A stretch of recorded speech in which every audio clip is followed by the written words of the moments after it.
ஏழு மண்டா இவன் வடக்குமான சபையில போட்டியிட்டு எத்தனை மக்கள் வந்து போட் பண்றான்னு பார்ப்போம். இந்த சீமான சுடுவன், சீமான ஒரு கேவலம் கெட்டவன், சீமான சுடோ, நீ சீமான சுடுவதற்கு நீ யார்? கடலண்டா என்னன்னு தெரியாத ஒரு கையாலாகாத கடத்தல் அமைச்சர் அவர்களே, நீங்கள் இந்த சீமான சுடையலுமோ உன்னால தொட முடியுமோ? அவன் ரோமத்தில் ஒன்ன தொட முடியுமோ? உன்னால கேவலம் கட்ட கதையெல்லாத்தையும் விட்டுட்டு உந்த வேலையப்ப கரையில ரெண்டு பார்த்தால் கடல் முழுக்க லைட்டு சுருக்கு வேலை. நீ சீமான சுட போறியோ? ஏற்கனவே இஞ்சி ஒரு பொம்புல உனக்கு செருப்பாலை அடிக்கிறாள், கல்லால தூக்கி எறிகிறாள், எல்லாம் செய்கிறாள். அவளுக்கு நீ துவக்கு காட்டுற. கரையால போயின ஃபீல்ட் பேக்ல போயின ஆறு டிராக்டர்ல கரவேல வளைக்கிறான்னு சொல்லி பார்த்து அவங்கள போய் தடக்கின. தவறி சீமான இலங்கைக்கு வந்தால் சீமான கிட்ட போவியோ? நீ கிட்ட போறது கூட உனக்கு என்ன நடக்குமோ அது பிறகு பின்னுக்கு இருந்துப்ப. லஞ்சம், ஊழல், அடிபுடி, சண்டை, கத்திவெட்டு, கொலை, குற்றம், கற்பழிப்பு நீடி கூடிக்கொண்டு முடிஞ்சது. ஆனா சீமான் வந்து இன்றைக்கும் எங்கள் இந்த கொடியை உயர்த்தி வச்சுக்கொண்டு நான் என்ன தலைவர் பிரபாகரன் சொல்லி இந்தியாவில தமிழ் மக்களை தட்டி எழுப்பினு சொன்னா சீமான வாழ்த்தான். அவருக்கு வேறு ஒன்றும் தெரியாது, கச்சதியை தவிர வேறு ஒன்றும் தெரியாது. கச்சதி ஒன்று வாயறக்க தெரியும், வேறு ஒன்றும் தெரியாது. ஏன்னு சொன்னா அருணாரன் தெரிஞ்சா கட்ட நாங்கள் இப்போ எவன் கிட்ட வர்றாங்க அதே மாதிரி கப்பா பண்ணாங்க. அவன் மசிர உங்களால சொல்ல முடியாது. இது வந்து கச்சதி வந்து இலங்கை இந்த இறையாண்மைக்கு உட்பட்டது. நீங்கள் விரும்பினால் நாடா பிடிச்சு அளந்து பார்க்கலாம்.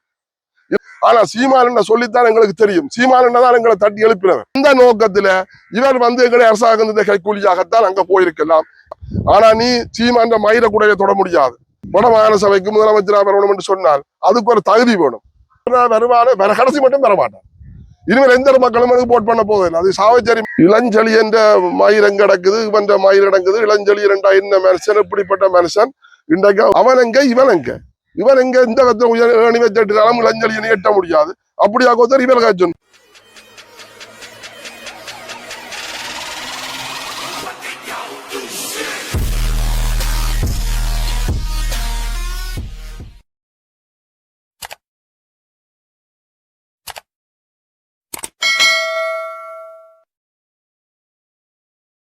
நான் நாகராசா வர்ணவல சிங்கம். இன்றைக்கு எங்கள் இந்த கடற்தொழில் பிரச்சனைகள் மேலோங்கி கொண்டு போறது, கடல் வளத்தை அளிக்கிற தொழில்களை விட்டுட்டு அதுக்கு நடவடிக்கை எடுக்காமல் தேவையில்லாத தொழில்களுக்கு நடவடிக்கை எடுத்து தொழில்களை நிப்பாட்டி கொண்டிருக்கிறார்கள். முதல் கட்டமாக எங்கள் இந்த பருத்தித்துறை பிரதேச செயலகம், நாங்கள் போய் பிரதேச செயலகத்திலே எத்தனையோ தரம் கேட்டுறாங்க. இந்த லைட் ஹவுஸை கலங்கர விளக்கத்தை பருத்துல இருக்கிற கலங்கர வளத்தை திருத்தி தந்தா 45 கிலோமீட்டருக்கு அந்த லைட் வந்து சுத்தி கொண்டு போறா தெரியும். அதை இந்த கடத்தொழில் செய்யற மக்களுக்கு ஒரு உதவியா இருக்கும்னு சொல்லி கேட்டால் அது எங்களுக்கு இல்லை, அது எங்களுக்கு கீழே வரைய இல்லை, அது கரையோர பாதுகாப்பு தினங்களும் அப்படி இப்படின்னு சொல்லி எங்களுக்கு சாகு போய் சொல்லி கொடுத்தவர். இன்றைக்கு என்ன பிரச்சனைன்னு சொன்னா கரையோரங்கள்ல வந்து மீனவர்கள் வந்து மீன் தெரிக்கிற கொட்டில்கள், தட்டு பந்தல்கள் போட்டு தகுநலுக்காக மீன் தெரிக்கிறவர்கள் அந்த பந்தலுக்கு வந்து ஒரு அடிக்கு 10 ரூபான்னு சொல்லியும் 30 அடி என்றா 300 ரூபாண்டும் ஒரு வருஷத்துக்கு நீங்கள் 3600 ரூபாய் கட்டணும் என்று சொல்லி ஜிஎஸ்ஐயும் கூட்டி கொண்டு ஒவ்வொரு ஏரியாலையும் வந்து இன்றைக்கு சொல்லி கொண்டு போயிருக்கிறேன். தொண்டபிரார் தொடக்கம் இன்றைக்கு அது கற்புளம்பெரியமா இருக்கலாம்னு நினைக்கிறேன் சொன்னால் தொண்டபிரார் ஆயுள் தான் பிரச்சனையா போகுது. ஆனா இப்படியே போகுமா இருந்தால் இன்றைக்கு எங்களது நிலைமைகள் வேற விதமாக மாறும். ஒன்று வந்து இன்றைக்கு கடத்தொழில் மக்களைத்தான் எல்லாரும் சுரண்டி கொண்டிருக்கிறீர்கள். இன்றைக்கு மண்ணெண்ணெய் விலை ஏறி கொண்டு போது, சாப்பாடு சாமான் விலை ஏறி கொண்டு போது, நாங்கள் கடலை ஓடி மண்ணெண்ணெய் அடிச்சு கடல் ஓடி மீன் பிடிக்க முடியல, என்ன காசு கூடுதலாக வருதுன்னு சொல்லி எத்தனை பேர் தொழிலுக்கு போறேல. அப்படியா கொத்துறது எங்கட மக்கள் பட்டினிச்சாவி எதிரி கொண்டு கேட்கல. பிரதேச செயலகம் வந்து இன்றைக்கு கடற்கரை ஓரம் வந்து ஒரு அடிக்கு 10 ரூபா, ஒரு தட்டு பத்தல் போட்டா ஒரு அடிக்கு 10 ரூபான்னு சொல்லி இன்றைக்கு வரி தரணும்னு சொல்லி இன்றைக்கு எங்கிட்ட மக்களை வற்புறுத்தி கொண்டு போயிடும். இதால சங்கங்கள் வந்து பேசாமல் இருக்குது. கடற்கரைக்கும் பிரதேச செயலத்துக்கும் சரி, கடற்கரைக்கும் பிரதேச செயலத்துக்கும் சம்பந்தம் இருக்கலாம். அப்படி என்று சொன்னால் கரங்கள விளக்கம் ஏன் பிரதேச செயலத்துக்கு வரையில, பருத்தித்துறையில இருக்கிற கரங்கள விளக்கம் ஏன் பிரதேச வரையில, அதை திருத்த முடியல உங்களால. சரி, நீங்கள் வரி எடுக்கிறீர்கள், நீங்கள் உங்களை மக்களுக்கு கேட்டீர்கள் வரி தர சொல்லி, சரி ஓகே உங்களுக்கு வரி தரலாம். வரி தருவதாயிருந்தால் எங்களது கடல் அரிப்பு இன்றைக்கு கடற்கரையில் அதையும் கடல் அரிச்சு கொண்டு போது அதுக்கு நீங்க உங்களாலே அணகாட்டி தர முடியுமா? அதுக்கு உங்களாலே அணகாட்டி தர முடியும் என்று சொன்னால் உங்களுக்கு நாங்கள் வரி தரதுக்கு தயார். இன்னும் ஒரு பிரச்சனை, வரி கட்டுவதால் இன்னும் ஒரு பிரச்சனை இருக்கு. இன்றைக்கு இப்படித்தான் யாழ்ப்பாண நீரேரியில கடலட்டைக்கு வந்து பொமிஷனை கொடுத்து போட்டு இன்றைக்கு அந்த கடலட்டை அந்த பண்ணையில வந்து அட்டையை விட முடியல, அந்த பண்ணை அழுகி போச்சு, அதை புடுங்கன்னு சொன்னால் அவன் புடுங்குறான். ஏன்னா அவனுக்கு லைசன்ஸ் கொடுத்துருக்கிறான், அது அவன் தன்னை இடத்தை சொந்தமாகி கொண்டிருக்கிறான். அதே கட்டம் தான் இன்றைக்கு கடற்கரைக்கும் வரும். தட்டுப்பந்தல போட்டு இன்றைக்கு நீங்கள் ஒரு அடிக்கு 10 ரூபான்னு சொல்லி வருஷத்துக்கு 360 30 அடி என்று சொன்னால் 3600 ரூபாய் நீங்கள் கேட்டு அவங்களுக்கு நீங்கள் அனுமதி கொடுப்பீங்களா இருந்தால், காசு கட்டுவலா இருந்தால் அது அவனுக்கு அந்த நிலம் சொந்தமாகும். அதாலே வந்து கடத்தொழில் மக்களுக்கு கணக்கு பாரிய பிரச்சனைகள் வரலாம், சண்டைகள் வரலாம், சோழியல் வரலாம். நீங்கள் எல்லாரும் வந்து கடத்தொழில் மக்களை சண்டைகளையும் செய்து சோழிக்கு தான் கொண்டு வாரையிலே தவிர ஒரு நல்ல திட்டத்தை கொண்டு வந்து மக்களுக்கு நல்லது செய்யறது மாதிரி இல்லை. உண்மையா இந்த பிரதேச செயலகம் என்ன காரணத்தை கொண்டு செய்தங்களை விளங்க. சரி, நீங்கள் கடற்கரையில் நீங்கள் வரி எடுப்பீங்களா இருந்தாலும் எங்களுக்கு கலங்கரை வழக்கத்தை தான் இருக்கும், கடல் அரிப்புக்கு நீங்கள் அணைய கட்டித்தான் இருக்கும். இந்த சங்கங்களுக்கு ஏன் வாயில்லையோ? சங்கங்களே நீங்கள் இதுக்கு அனுமதிக்கிறீர்கள். நீங்கள் சட்டத்தை கதைக்கணும். சரி, நாங்கள் உங்களுக்கு வரி தருவா இருந்தா எங்களுக்கு அணை கட்டித்தான் இருக்கும். நீங்கள் சில நிபந்தனைகள் சொல்லுங்க, இந்த கடல்ல எங்களை கரையில இவ்வளவு பிரச்சனைகள் இருக்கு, அதெல்லாம் செய்தா இருக்கும், உங்களுக்கு வரி தரலாம்னு சொல்லுங்க. ஆனா நீங்கள் அப்படி நீங்கள் தட்டுப்பந்தல போட விட்டு வரி கட்டுவலா இருந்தால் நாளைக்கு அந்த இடம் அவனும் சொல்லுவான், நான் அரசாங்கத்துக்கு வரி கட்டுறேன், அதனால நான் இந்த இடத்தை ஒதுக்க மாட்டேன் விட மாட்டேன்னு சொன்னால் சங்கத்தால் ஒன்றும் செய்யலாம். ஒரு கட்டம் வரும். சங்கங்களே, எங்கட சங்கங்களே, நீங்கள் யோசிச்சு முடிவெடுங்க, தயவு செய்து யோசிச்சு முடிவெடுங்க. அடுத்ததாக இந்த கடத்தொழில் அமைச்சர், எங்கட கடலெண்டா என்னன்னு தெரியாத ஒரு கையாலாகாத கடத்தொழில் அமைச்சர் அவர்களே, நீங்கள் இன்றைக்கு ஒரு கேவலமான வேலையை செய்து கொண்டிருக்கிறீர்கள். இன்றைக்கு ஒட்டுமொத்தமான முறையிலே எங்கள்ட கடல் வளத்தை அழிச்சு நாசமாக்குற உள்ளூர் இழுவ படகை நிறுத்தாமல் இன்றைக்கு டிராக்டரை நிறுத்தி இருக்கிறார்கள். நான் நேற்றைக்கு முந்தநாள் ஒரு வெத்திலக்கணியில் ஒரு விசேஷ வீட்டுக்கு போனான். பின்னேரம் போய் விரையிலால் போச்சு நின்று அடுத்த நேற்றைய காலமே நான் அஞ்சலால் வெளிக்கிட்டுறான். கரையில நின்று பார்த்தால் கடல் முழுக்க லைட்டு, சுருக்கு வேலை, தாலி அடியில இருந்து உடுத்துறை ஆளி எவ்வளவு கட்டக்காடு வேணும்னு சொல்லி சுருக்கு வேலை ஒவ்வொருத்தன் சொப்பண்டு சுருக்கு வேலை விட்டு 15-20 போட்டுல மீனை கொண்டு இருக்கிறான். இது வந்து நேவியில இருந்து சகல பேருக்கும் தெரியும். சுருக்கு வேலை வளைக்கப்பட்டு இன்றைக்கு மீன் வந்து கரை இறக்கப்பட்டு நேவி நடவடிக்கை எடுக்கல, எந்த விதமான நடவடிக்கையும் எடுக்கல. ஆனா கனவெளிய டிராக்டர்ல ஜீப்பில் ஓடின, கரையால போயின, ஃபீல்ட் பேக்கில் போயின, ஆறு டிராக்டர்ல கனவேலை வளைக்கிறான்னு சொல்லி பார்த்து அவங்கள போய் தடக்கினேன். அங்க போன உடனே அவங்க சின்ன வேலையில விட்டுத்தான் கனவேலை வளைக்கிறாங்க. நான் கரைக்கு மீன் வேண்ட போனேன், போய் அதை நின்றான். அதுல வந்து அந்த கனவேலை வளைக்கிறவங்க கூட வேற பிரச்சனைப்படுகிறேன். இந்த நேவிக்காரன் உண்மையின்படி அவங்களுக்கு சின்ன வேலை போட்டு கனவேலை கையால எடுத்து கொண்டு இருந்தவங்க. அதுல நான் கூட 2 பார்த்து போட்டு கரைக்கு மீன் வண்டி கொண்டு வந்தான், காசு கொடுத்து கரைக்கு மீன் வண்டி கொடுத்தான். அப்ப இந்த நிலைமை போய் கொண்டிருந்தால் இது என்ன நிலைமை? இது எங்கள் இந்த கடத்தொழில் நீரியவளத்துறை உதவி பணிப்பாளர் அவர்களே, நீங்கள் நடவடிக்கை எடுக்கிறேன்னா சரியான நடவடிக்கை எடுங்கோ. நாங்கள் இந்த கத்தின உடனே நீங்க டிஜிக்கு என்ன கொடுக்குறீர்கள்? அவைக்கும் இந்த கடலுக்கும் சம்பந்தம் இல்லை, கடத்தொழிலாளிகள் இல்லை, இவங்க சும்மா கத்துவாங்க, நீங்கள் எதுக்கு காது கொடுக்கிறாங்கன்னு சொல்லி கௌரவ கடத்தொழில் நீரியவளத்துறை உதவி பணிப்பாளர் அவர்களே, டிஜி அவர்களே, தயவு செய்து கவனத்தில் எடுக்கும். நாங்கள் டிஜிக்கு தான் இந்த இதில் உங்களுக்கு கவனத்துக்கு தர வேணும்னு சொன்னா கடத்தொழில் அமைச்சரோ அல்லது எங்களை யாழ் மாவட்ட உதவி நீரியல் உதவி பணிப்பாளரோ நடவடிக்கை எடுக்க மாட்டுது. ஏன்னா எல்லாரும் உள்ளுக்கு போயிட்டு இது வந்து அவன் முன்னுக்கு ஒரு பிரச்சனை எடுக்க மாட்டேன். தயவு செய்து டிஜி அவர்களை உடனடியாக சட்டவிரோதமான தொழிலை நிறுத்துறேன்னு சொன்னா ஒட்டுமொத்தமா நிறுத்துங்க. நீங்கள் வந்து குருநகர்ல ஒரு இது மண்டபத்துல வந்து 16 தொழில் தடை என்று சொல்லி உள்ளூர் இழுவப்பட தொடக்கம் 16 தொழில் தடை என்று சொல்லி எங்களுக்கு சொல்லிட்டு படமும் காட்டிட்டு போனீங்க. தயவு செய்து நடவடிக்கை எடுக்கிறேன்னா உடனடியாக நடவடிக்கை எடுக்கும். நாங்கள் உள்ளூர் இழுவப்படக்காக எங்களுடைய போய் கொழும்பில ஹைகோர்ட்ஸ்ல வழக்கு போட்டு அதை கூடவே நீங்கள் சட்டம் அதிபர் ஊடாக போய் இந்த வழக்கை சுதப்பி கொண்டிருக்கிறீர்கள். வழக்கு இல்லாட்டி எப்போ வழக்கு தீர்ப்புகளுக்கு வந்திருக்கும், அந்த தீர்ப்பை கொடுக்க விடாமல் நீங்கள் பின்போட்டு கொண்டிருக்கிறீர்கள். இதெல்லாம் உங்களுக்கு ஒரு நாகரிகமற்ற செயல். ஏனென்று சொன்னா கடற்தொழில் மக்களை நீங்கள் இன்றைக்கு சாடிச்சு கொண்டிருக்கிறீர்கள்.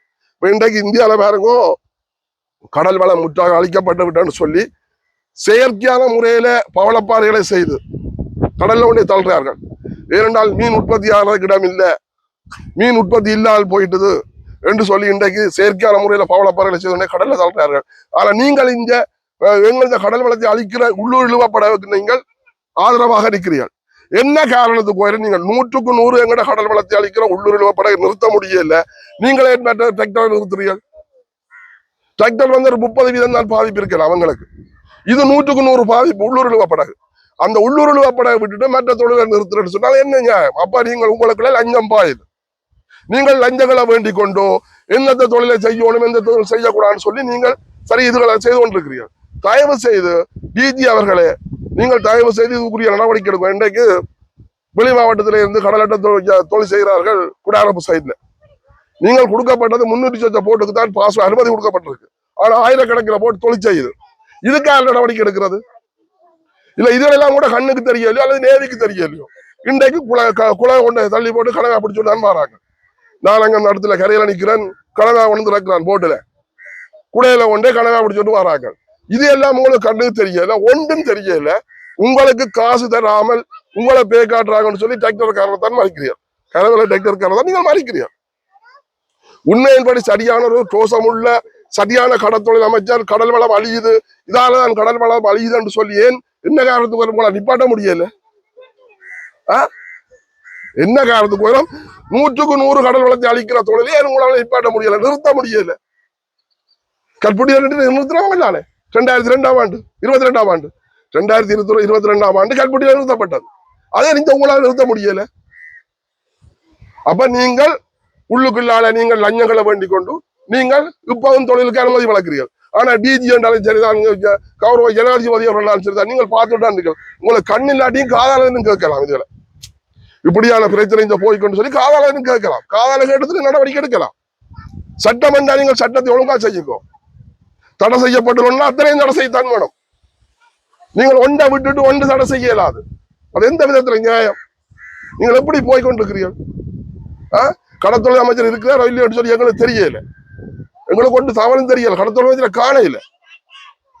அப்ப இன்றைய கடற்தொழில் கடல்ல வந்து இன்றைக்கு ஒரு மீன் பிடிச்சு சாப்பிட முடியல, கரைக்கு மீன் இல்லை. இன்றைக்கு மண்ணெண்ணை வெளியேறி கொண்டு போடுது, எங்களால் ஒன்று மீன் பிடிக்க முடியல. இனிமேல் 45 நாள் தடைக்காலம் முடியுது, இனிமேல் இந்தியர்களோட பயிற்சி வருவான். அப்ப நாங்கள் எங்க போறது? என்ன நடவடிக்கை செய்கிறீர்கள்? கடற்தொழிலுக்கு என்ன நடவடிக்கை செய்ய மாற்றம்னு சொன்னீங்க, என்ன மாற்றத்தை கொண்டது நீங்கள்? இன்றைக்கு என்பிபி அரசாங்கம் வந்து 2 வருஷம் முடிய போதும். என்ன மாற்றத்தை கொண்டு வந்து என்ன மாறி இருக்கு? எங்களோட நாடுல என்ன மாறி இருக்கு? ஒன்றுமே மாறி இல்லை, இருந்ததை விட கேவலமா போய்கொண்டிருக்கு. லஞ்சம், ஊழல், அடிபுடி, சண்டை, கத்திவெட்டு, கொலை, குற்றம், கற்பழிப்பு நீடி கூடிக்கொண்டான் போகுது. இன்றைக்கு எங்க தமிழ் அரசியல்வாதிகளும் ஏதோ வாயத்துறக்காமல் மௌனமா இருக்கிறாங்க. அவங்களுக்கு என்ன? அவங்க பரம்பரை சொத்து தேடுற அவங்களுக்கு காணும். எந்த வழியாலும் அவங்க சொத்தை தேடி போட்டு அவங்க பேயா இருக்கலாம். இன்றைக்கு நாங்கள் எல்லாம் கேவலப்பட்டு இருக்கிறோம். எங்களோட சரியாக தான் இன்றைக்கு வரி சும்மா கூடிக்கொண்டு போகுது. இந்த மக்கள் என்ன செய்ய போதும்? இந்த மக்களுக்கு யார் பதில் சொல்றது? எவன் ஆதரக்கிறீர்கள்? ஒன்றுமே இல்லை. அப்ப இப்படியே நாங்கள் கடத்தொழில் நம்பி நாங்கள் கடத்தொழிலாளர் செத்து கொண்டிருக்க முடியாது. நீங்கள் உங்களோட பாட்டுக்கு நீங்கள் உங்களோட சுய லாபத்துக்கு போயிடும், உங்களோட சுய அரசியலை நடத்தி கொண்டு நீங்கள் சொத்து சேர்த்து கொண்டிருக்கிறீர்கள். அது எந்த அமைச்சராக வந்து எந்த கடத்தொழில் அமைச்சராக வந்தாலும் எங்களுக்கு இதுதான், எங்களுக்கு ஒரு காலம் தீர்வு வரப்போறது இல்லை. இன்றைக்கு ஒரே உங்களுக்கு எவன் வந்து சரியான முறையில் நடவடிக்கை எடுத்து சரி 2 இந்தியாவினருக்கும் எங்களுக்கு பிரச்சனை, இது தடை செய்யப்பட்ட தொழில் 2 பகுதியிலே போய் கலைச்சு நீங்களும் இந்த தொழில் செய்யக்கூடாது, அங்காலையும் இந்த தொழில் செய்யாது, மற்றபடி 2 பகுதி மீனவர் ஒன்று சேர்ந்தபடி தொழில் செய்யணும், தடை செய்யப்பட்ட தொழிலை நிறுத்தி என்று சொல்லி எவனுக்கு அதுல அக்கறை இருக்கு? எந்த கடத்தொழில் அமைச்சருக்கு அக்கறை இருக்கு? எந்த ஜனாதிபதிக்கு அக்கறை இருக்கு? உங்களுக்கு என்ன? இப்ப இந்தியாவில வந்திருக்காரு முதலமைச்சராக ஜோசப் விஜய் அவர்கள். அவருக்கு வேறு ஒன்றும் தெரியாது, கச்சதியை தவிர வேறு ஒன்றும் தெரியாது. கச்சதி ஒன்று ஆயிரம் தெரியும், வேறு ஒன்றும் தெரியாது. ஏன்னு சொன்னா கச்சதியை வந்து இலங்கை இந்த இறையாண்மைக்கு உட்பட்டார். நீங்கள் விரும்பினால் நாடா பிடிச்சு அளந்து பார்க்கலாம். இலங்கையில இருந்து 14 கிலோமீட்டரும் இந்தியாவில இருந்து 16 கிலோமீட்டர்ல தான் கச்சதீவு இருக்கு. அப்ப அந்த ஆட்டையிலே கிடக்கு கச்சதீவு ஆட்டையிலே கிடக்கு. அது இலங்கை இந்த இறையாண்மைக்கு உட்பட்டது. கச்சதீவை விட்டுட்டு மாண்புமிகு முதலமைச்சர் ஜோசப் விஜய் அவர்களே, நீங்கள் மக்களது பிரச்சனையை தீர்க்கிறதுக்கு வழியை பாருங்க. 2 பகுதி மீனவரை முட்டுப்படாமல் சந்தோஷமா தொழில் செய்யறதுக்கு பிரச்சனையை பாருங்க. அப்படி இல்லைன்னு சொன்னால் உங்களோட கடற்படையை விடுங்க, உங்களோட கடற்படையை எல்லையில விட்டுட்டு உங்களோட மீனவர் எல்லை தாண்டாமல் தொழில் செய்யறதுக்கு நடவடிக்கை எடுக்கும். அதை விட்டுட்டு அங்க வந்தவன் இலங்கை கடற்படை அடிச்சான்னு சொல்லி அங்க இருந்து குற்றம் சொல்லி கொண்டிருக்காங்க. ஏன்னு சொன்னா நாங்களும் வந்து 2 பகுதி எல்லாரும் வந்து ஒரே இனம், ஒரே மொழி, எல்லாரும் ஒரே தமிழ், ஒரே உறவுகள். நாங்கள் சந்தோஷமா தொழில் செய்யணும். ஆனா 2 அரசாங்கம் தான் 2 மீனவரை முட்டை விட்டு பவனி பார்த்து கொண்டிருக்கிறேன். 2 அரசாங்கம் தான் முட்டை விட்டு பவனி பார்த்து. நீங்கள் சரியான முறையில ஒரு சின்ன பிரச்சனை ஒரே முறையில இந்த பிரச்சனையை தீர்க்கலாம். நீங்கள் ஓமென்று சொன்னா நாங்கள் வாரம் ஒரு 5 பேர் பேசுவோம், கலைப்பன் 2 பகுதிகளை காய்ச்சி போட்டு தான் தீர்வுன்னு சொல்லி நாங்கள் முடிவெடுத்து உங்களோட தாரம். நீங்கள் அதை நடைமுறைப்படுத்துவோம். 2 பகுதி மீனவர் நாங்கள் கழிச்சு பேசி ஒரு தீர்மானத்தை உங்களுக்கு தாரம். 2 அரசாங்கம் நடைமுறைப்படுத்துவோம். அதை விட்டுட்டு அங்கே இருந்து ஒன்று கத்தி கொண்டிருக்காங்க, கச்சதீவை பிடிக்கிறோம், எங்களோட மக்கள் இந்த பிரச்சனை தீர்க்கணும். கச்சதீவு வந்து இந்தியா இலங்கை இந்த இறையாண்மைக்கு உட்பட்டது. தயவு செய்து அதை விட்டுட்டு எங்களோட மீனவற்ற பிரச்சனையை வடிவா தீர்க்கிற வழியை பாருங்க தயவு செய்து. வணக்கம் ஐயா பாராளுமன்ற உறுப்பினர் ராமநாதன் அர்ச்சுனா அவர்களே, நீங்கள் இந்த கூழ் புட்ட வேலையெல்லாம் பார்த்துட்டு இருக்கிறீர்கள். நீங்கள் இந்த கூழ் புட்ட வேலையை பார்த்துட்டு உங்களோட வேலையை மாத்திரம் பாருங்க. இந்தியாவுக்கு போனியா, இந்தியாவில போய் கதைச்சியா வந்து அனுக்கணும். இந்த சீமான சுடுவன், சீமான ஒரு கேவலம் கெட்டவன், சீமான சுடோ, நீ சீமான சுடுவதற்கு நீ யார்? சில சீமான சுடையில போல உன்னால தொட முடியுமோ? அவன் ரோமத்தில் ஒன்றை தொட முடியுமோ? உன்னால கேவலம் கட்ட கதை எல்லாத்தையும் விட்டுட்டு உந்த வேலையை பார். நீ சீமான சுட போறியோ? ஏற்கனவே இஞ்சி ஒரு பொம்புல உனக்கு செருப்பாளி அடிக்கிறாள், கல்லால தூக்கி எறிகிறாள், எல்லாம் செய்கிறாள். அவளுக்கு நீ துவக்கு காட்டுற. நீ இஞ்சி ஒருத்தருக்கும் துவக்கு காட்டுறது இந்த 170 மக்களுக்கும் துவக்க பெரிய தெரியும். துவக்கண்டா என்னன்னு தெரியும். நீ துவக்கு காட்டாதே. ஒரு பொம்பளைக்கு துவக்க எடுக்கிற மனுஷன் உனக்கு வெக்கமா இல்லையோ? உண்மையின்படி உனக்கு வெக்கமா இல்லையோ? ஒரு பொம்பளைக்கு துவக்க எடுக்கிற மனுஷன் சொன்னா சீமான நீ சுட போறியோ? ஒரு பொம்பளையும் ஒரு மயிலும் செய்யலாம், நீ சீமான சுட போறியோ? நீ சும்மா தொடுவியோ? நீ சரி தப்பி தவறி சீமான இலங்கைக்கு வந்தால் சீமான கிட்ட போவியோ? நீ கிட்ட போறது கூட உனக்கு என்ன நடக்குமோ அது புற பின்னுக்கு இருந்துப்ப. தெரிந்தாரு இன்றைக்கு சீமான் என்ற ஒருத்தர் இருக்கிற அடித்தான். இன்றைக்கு தமிழ் மக்கள் இந்த பிரச்சனை உண்மையின்படி இந்த உச்சகட்ட போர்கள் நடக்க சீமான் குரல் கொடுத்து 2-3 முறை ஜெயிலுக்கு போனவர். கடைசி கட்ட யுத்தத்திற்கு பிரச்சனை நடக்க சீமான் ஜெயில.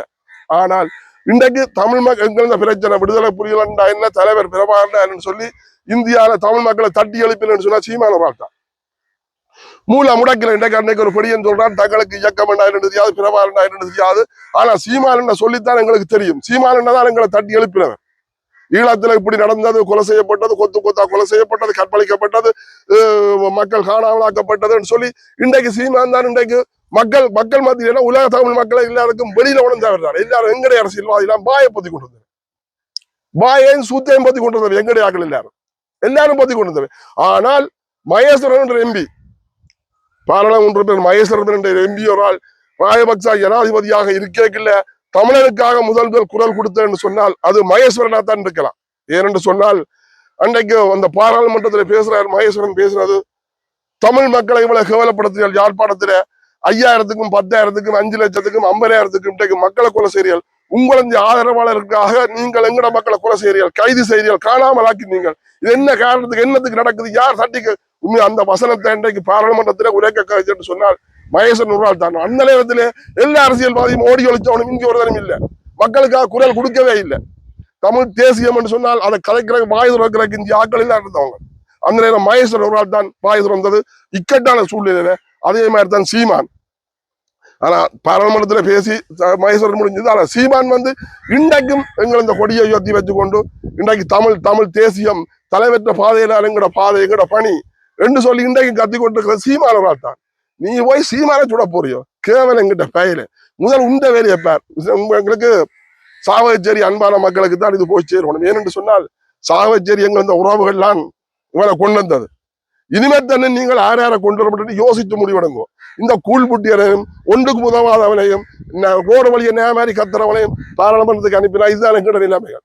அடுத்தது புலம்பெயர் மக்கள், அவர்களும் இந்த விசைச்செடிகளை தான் உருவாகி கொண்டிருக்கிறார்கள். தேவையில்லாத விசைச்செடிகளுக்கு அங்கே இருந்து காசுகள் எழுப்புறது, காசுகளை அனுப்பி அவங்க இங்க அந்த காசுகளை வச்சு திமிர்த்து கூட மாட்டாங்க. இங்க இந்த அரசியல்வாதிகள் எல்லாருக்கும் நீங்கள் புலம்பெயர்ந்த மக்கள் காசு அனுப்புறீங்க. இந்த அரசியல்வாதிகள் இங்க என்ன செய்தவங்க நீங்கள் சிந்திச்சு பாருங்க. வெளிநாட்டில் இருக்கிற எங்கள் தமிழ் உறவுகள் புலம்பெயர்ந்த மக்கள் டயஸ்போரான்னு சொல்றாக்கள் இன்றைக்கு தேவையில்லாதவர்களுக்கு காசுல அனுப்பி விசைச்செடிகளை வளர்க்கிறீர்கள். இன்றைக்கு இந்த விசைச்செடிகளால தான் நாங்கள் இன்றைக்கு எங்களோட தமிழ் தேசியம் எங்களோட சுய உரிமைக்கு போராட முடியாத ஒரு கட்டத்திலே எங்களோட மக்கள் நிற்கிறேன். ஏனென்று சொன்னால் இதே ஜனாதிபதி தேர்தலை யோசிச்சு பாருங்க. அந்த பல்கலைக்கழக மாணவர்கள் எல்லாம் வடக்கு கிழக்கு ஒன்றிணைத்து நாங்கள் முதல் ஜனாதிபதி தேர்தலில் நின்று கொண்டு அதுக்கு பிறகு மாகாண சபை தேர்தலும் உள்ளூராட்சி தேர்தல் எல்லாம் தெரியும் எல்லாத்திலையும் நின்று நாங்கள் ஒருங்கிணைத்து போராடணும் என்று சொல்லி வெளிக்கிட்ட நேரத்துல தான் இவங்களை எல்லாம் குழப்பினவங்க. அப்ப இவங்களை தான் நீங்கள் காசு அனுப்புறீர்கள். இவங்களை எல்லாரும் குழப்பினவங்க. நாங்கள் அந்த பிள்ளைகள் எல்லாரோடையுமே கதைச்சது, எல்லாருடையுமே கதைச்சு முதல் ஒன்றிணைந்து ஜனாதிபதி தேர்தலுக்கு நாங்கள் அரியந்தன ஐயாவை நாங்கள் நிப்பாட்டினாங்க. நீங்கள் இவங்க எல்லாரும் சேர்ந்து குழப்பினவங்க. சரி, நீங்கள் ஒத்து வரையில ஒன்று சேர வரையில நீங்கள் பேசாமல் இருந்திருக்கலாம், நீங்கள் தேர்தலில் போட்டியிடாமல் இருந்திருக்கலாம். ஆனா நீங்கள் இதே அந்த ஒன்றுபட்ட சங்க சின்னத்துக்கு கீழால நாங்கள் கேட்டு கேட்க நீங்கள் எதிரணியில் இருந்து போட்டி நீங்கள் கேட்ட நீங்கள். அப்ப இவங்களோ எங்களது தமிழ் தேசியத்துக்காக இவங்க குரல் கொடுக்க போறாங்க, எங்களோட தமிழ் சுயநல உரிமைக்காக குரல் கொடுக்க போறாங்க. நீங்க சிந்திச்சு பாருங்க. புலம்பெயர் மக்களை தயவு செய்து இங்க இருக்கிற மக்கள் தான் புலம்பெயர் மக்கள் தான் சரிதான். இன்றைக்கு எங்கட மக்கள் எல்லாரும் மாற்றத்தை கொண்டு வருவோம்னு சொல்லி எங்க என்பிபி அரசாங்கத்துக்கு நீங்கள் போட் பண்ணி 3 சீட்டை குழந்தைய. இன்றைக்கு என்ன மாற்றம் வந்தது? இதுவரையில இருந்ததை விட கேவலமா தான் போய் கொண்டிருக்கு. ஒரு மாற்றமே இல்லை. இன்றைக்கு பாருங்க, மயிலட்டியில மக்கள் உள்ள போராட்டம் நடத்துறார்கள். அங்கால பீகார பிரச்சனை, இங்கால வனவளப்பு பாதுகாப்பு தினக்கெல்லாம் காணிய பிடிக்குது. எல்லா இடமும் பீகாரி அமைக்கிறாங்க. அப்ப இன்றைக்கு எவன் எதை தட்டி கேட்கிறான்? 4 பேர் சரியான அரசியல்வாதிகள் சொன்னா ஒட்டுமொத்த எல்லாரும் கூடும் ஒன்றிணைந்து ஒரு இடத்துல போராட்டத்தை செய்யுங்க. ஏன் முடியல இல்ல உடனடியாக எல்லாரும் சேர்ந்து எழுதி கூடுறா ஜனாதிபதி எங்களுக்கு பாராளுமன்றம் தேவையில்லை, இவ்வளவு உங்களை இதால முடியல, எங்களை மாற்றத்தை கொண்டு வர ஒரு மாற்றம் கொண்டு நாங்கள் எல்லாரும் வெளிநடப்பு செய்யறோம்னு சொல்லி எங்க உங்களோட கதிரையில தூக்கி எறிஞ்சு வெளியில வாங்க பார்ப்போம். ஒரு நாளே மேலாது. எம்பிபி அரசாங்கத்தால 3 பேர் அவங்களும் தமிழன் தான், அவங்களையும் நக்கித்தான் பிழைக்கிறாங்க. தமிழனுக்காக குரல் கொடுக்கிறார். அவர் ஒருத்தர் மழை நேரத்துல அந்த ஒருக்கா பிரச்சனையில அது இளங்குமரனா இருக்கணும், கட்டக்காட்டுல இருந்து சுண்டிக்குளம் பண்ணாங்குளம் அங்கால வரையும் டிராக்டர்ல போனவர் ஏறி இறங்கி அந்த மழை வெள்ளம் வழிய டிராக்டர்ல போய் பார்த்து போட்டு உடனடியாக அந்த ரோடு போட்டு தாரன்னு சொல்லி போட்டு வந்தவர். இண்டை வரை நீ ரோடு போட்டு கொடுக்க வேண்டாம், அதுக்கு கிரவல் அடித்து அந்த ரோட்டு இருக்க நீட் பண்ணி பார்ப்போம். இன்றைக்கு உண்மையா சுண்டிக்குளத்தில் ஒரு மகனுக்கு ஒரு தொழிலாளிக்கு ஒரு காயப்பட்டு சீரியஸ் சொன்னால் அவனை ஆஸ்பத்திரி கொண்டு வரக்கூடிய அவன் செத்துருவான். ஏனென்றால் அவ்வளவு தூரத்துக்கு அந்த கேவலமான பாதை, அந்த பாதையில இருந்தால் அவங்க தொழில் செய்யறாங்க. இதுகளை நீ போய் நேரடியா பார்த்துட்டு வந்த நீ சரி, நீ ரோடு போட வேண்டாம், அதுகளுக்கு இந்த பள்ளங்களுக்கு கல்லுகளை போட்டு கிரவலை அடிச்சு விடு, கிரவல வந்த மக்கள் ஓடிச்சிருந்த தொழிலை செய்வாங்க சொன்னால். இன்றைக்கு சீமான் தமிழருக்காக குரல் கொடுத்து இன்றைக்கு தமிழ் மக்களை தட்டி எழுப்பி கொண்டிருக்கிறார். தமிழனுக்கு என்று ஒரு இடம் இல்லை, தமிழன் தான் நாட்டை ஆளணும், தமிழன் தான் தங்களோட மாநிலத்தை ஆளணும் என்று சொல்லி மக்களை தட்டி எழுப்பி கொண்டிருக்கிறார். எங்கள் இந்த போராட்டத்தை பற்றி கதைச்சு எங்கள் இந்த போராட்டத்துல எப்படி நடந்து சொல்லி மக்களுக்கு உணர்ச்சி பூர்வமான முறையில மக்களை தட்டி எழுப்பி கொண்டிருக்கிறார்.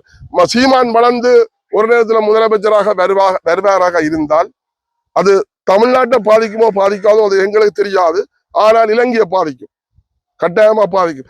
அந்த நோக்கத்துல இவர் எங்களுடைய அரசாங்கத்தை கைக்கூலியாகத்தான் அங்க போயிருக்கலாம், அரசாங்கத்தை கைக்கூலியா தான் இந்த வசனத்தை பேசி இருக்கலாம். ஆனா நீ சீமான மயிர கூடவே தொட முடியாது. சீமான சில நேரத்துல வரலாம், சீமான ஒரு உண்மையின்படி ஒரு ரோசம் மானம் சூடு சுரன் உள்ள ஒரு மனுஷன், எனக்கு வயசு கிழமையாத்தான் இருப்பார், ஆனா உள்ள மனுஷன் உண்மையின்படி சும்மா இருக்க மாட்டார். சில நேரத்துல இந்த இலங்கைக்கு வர வேண்டிய அவசியம் வந்தால் வருவார், அவரேக்கு நாங்கள் நிற்போம், வருவார் தெரிஞ்சா கட்டாயம் நாங்கள் நிற்போம். எவன் கிட்ட வர்றாரு அதே மாதிரி கப்பா பண்ணாங்க, அவன் மசிர உங்களால சொல்ல முடியாது. இது காசு கொடுக்கப்பட்டு கைக்கூலியாக்கப்பட்டு, கைக்கூலி இந்த வேலை தான் இந்த வேலை. உண்மையின்படி அர்ஜுனா ராமநாதன் அவர்கள் வந்த வரத்துல பாராளுமன்றத்துல போய் சட்ட திட்டங்கள் நுணுக்கங்கள் அது இதுன்னு சொல்லி விடுதலை புலிகளை பற்றி பிறவாளரை பற்றி நல்லா தான் பேசினேன். இன்றைக்கு உனக்கு உள்ளுக்களால தீர்த்தப்பட்டு திணிக்கப்பட்டு இன்றைக்கு நீ அவனுக்கு கை கொடுத்து அவனோட சேர்ந்து நக்கி பிழைச்சு கொண்டு இன்றைக்கு தமிழ் மக்களுக்கு எதிரான முறையில நீ காய்ச்சி கொண்டு இருக்கிற. அப்ப நீ எப்படிப்பட்ட நீ எப்படியான ஒரு பச்சோந்தி என்று பான் தெரியுது. பச்சோந்தி என்று சொன்னால் அது நேரத்துக்கு நேரம் நிறம் மாத்தும், வேலிக்கு வேலி நிறம் மாத்தும், அதுதான் பச்சோந்தி. அந்த குணத்தை தான் நீ காட்டி கொண்டிருக்கிற. நீங்கள் ஆரம்பத்துல கதை கேட்க நாங்கள் நல்லா தான் கதைக்கிறேன் சொல்லி உங்களை நல்ல பேர் தான் நாங்கள் கதைச்சுறாங்க இல்லைன்னு நான் சொல்ல இல்லை, நானும் சொன்னேன். அர்ஜுனா ராமநாதன் ஒரு ஆள் வந்துதான் எல்லா இடத்துலயும் இப்படியாக கொஞ்சம் பிரச்சனையை எழுப்பி கொண்டு வரார், எந்த கூட்டத்துல ஒரு ஆள் எங்களோட பிரச்சனையை கேள்வி கேட்கிறார், சட்டத்திட்டமான முறையில கதைக்கிறான்னு சொல்லி நானும் கதைச்சிறான். ஆனா இன்றைக்கு எங்களுக்கு எதிரான முறையில நீ குரல் கொடுக்குறான்னு சொன்னா நீ எப்படி கேவல கட்டடியாளா இருப்ப? அப்ப நேரத்துக்கு நேரம் மாறுற, குடத்தை மாத்துற, நிறத்தை மாத்துற, நீ அப்படியா கொஞ்சம் பூமுட்டியா கிடக்கு. ஆனால் அர்ஜுனா ராமநாதனுக்கு இந்திய மத்திய அரசாங்கம் தடை விதித்திருக்கிறது இந்தியா நாட்டுக்குள் உள்ளுக்கு வருவதற்கு.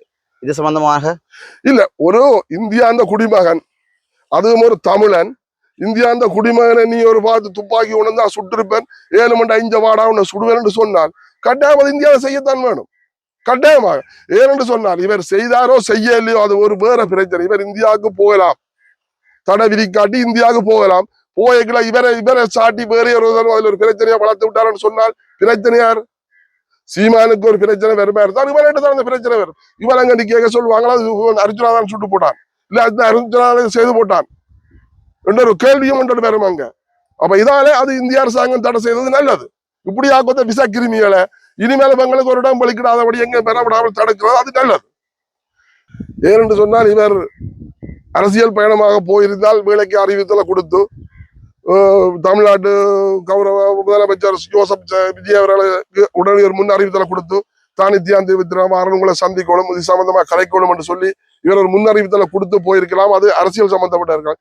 இவர் தன்னை விருப்பமாக தான் சும்மா அது ஒரு வழிபோக்கன் மாதிரி தான் இந்தியா போயிட்டு வந்து இப்படியா ஒரு சின்ன பிரச்சனையில குட்டியா குழப்பி போட்டு வந்திருக்கார். ஆனா இதுக்கும் அங்கே இவனுக்கு ஆதரவு கொடுத்த ஒரு சில அரசியல் கட்சிகள், இவனை கூப்பிட்டு ஆதரவு கொடுத்த ஒரு அரசியல் கட்சிகள், அதுகளும் அப்படி ஒரு கேவலம் கட்டுற அரசியல் கட்சிகள் தான் இருக்கும். என்றைக்குண்டாலும் ஒரு தமிழன் பாதிக்கிறானோ பாதிக்கப்படுறானோ அவனுக்கு ஏற்றது குரல் கொடுக்க வேணும். அது நானா இருக்கலாம், வேறையா இருக்கலாம், தமிழன் தமிழன் தான்.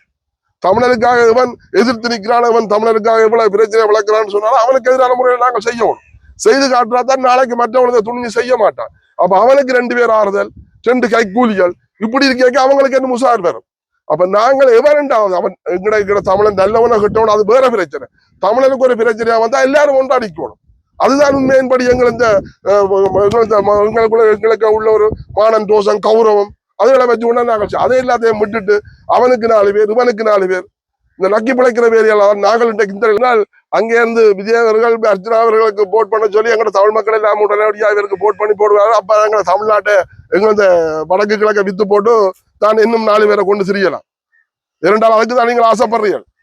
ஏன்னு சொன்னா எல்லாரும் வட மாகாண சபைக்கு முதலமைச்சராக வரணும் என்று சொன்னால் அதுக்கு ஒரு தகுதி வேணும். அதுக்கு ஒரு உண்மையான அருகதை உள்ள ஒரு மனிதனாக வேணும். சரியான ஒரு நியாயமா தர்மம் உள்ள ஒரு மனுஷனாக வேணும். அதோட உன்ன மாதிரியான கூழ் முட்டிகளையும் பச்சோந்திகளையும் கொண்டு முதலமைச்சர் ஆட்சி போட்டு இந்த நாங்கள் என்ன இது செய்யறது. அப்ப இப்படியா கொத்தவங்களை நம்பியே முதலமைச்சர் இனிமேல் இவன் பாராளுமன்ற உறுப்பினர் வருவான கடைசி மட்டும் வர மாட்டான். இனிமேல் எந்த மக்களும் அதுக்கு போட் பண்ண போகுது. அது சாவச்சேரி மக்கள் இவர்கள் உணர்ந்திருப்பேன் நினைக்கிறேன்.